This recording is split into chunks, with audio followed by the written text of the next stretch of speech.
Hey, everyone, welcome back to our channel.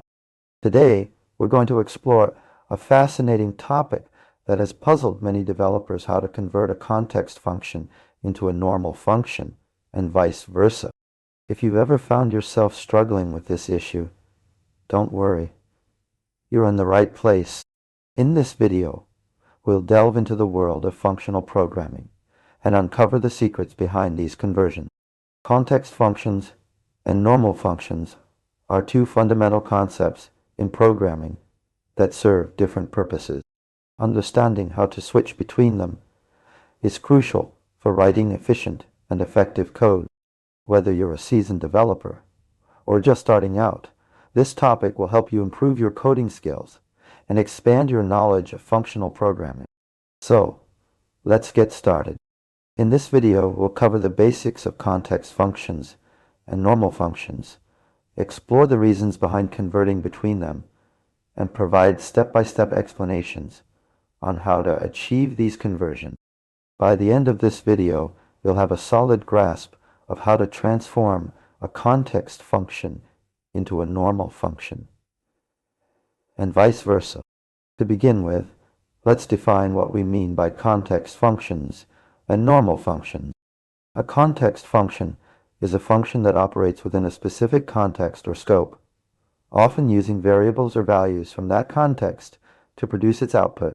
On the other hand, a normal function is a self-contained function that doesn't rely on external contexts or scopes. One common scenario where you might want to convert a context function into a normal function is when working with higher order functions or callbacks. In such cases, you may need to pass a function as an argument to another function, but the original function relies on variables from its surrounding context. So, how do we achieve this conversion? The key idea here is to use a technique called closure. A closure is essentially a function that has access to its own scope and can capture variables from that scope. By using a closure, you can create a new normal function that encapsulates the original context function's behavior. Here's an example. Let's say we have a context function called add that takes two arguments, x and y, and returns their sum. However, this function relies on a variable z from its surrounding context to produce the correct output. To convert this into a normal function, we can create a new function that captures the value of z in its scope and uses it within the function body. Another scenario where you might want to convert a normal function into a context function is when working with object-oriented programming or frameworks like React.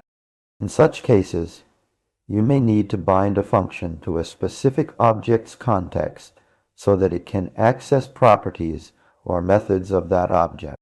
To achieve this conversion, we can use the bind method or an arrow function to create a new context function that has the desired binding. The idea is to explicitly set the this keyword within the function body to point to the correct object context. In summary, converting between context functions and normal functions involves understanding how to capture variables from surrounding scopes using closures or bind methods. Here are the essential points to remember. Use a closure to convert a context function into a normal function by capturing variables from its surrounding scope. Use the bind method or an arrow function to convert a normal function into a context function by explicitly setting the this keyword. And that's it for today's video. We've explored the fascinating world of context functions and normal functions and learned how to convert between them. Remember, mastering these conversions will help you write more efficient and effective code in your functional programming journey. If you have any questions or need further clarification on any of the concepts covered in this video, please leave a comment below. I'd love to hear from you. Don't forget to like and subscribe for more content on programming and software development. Until next time, happy coding!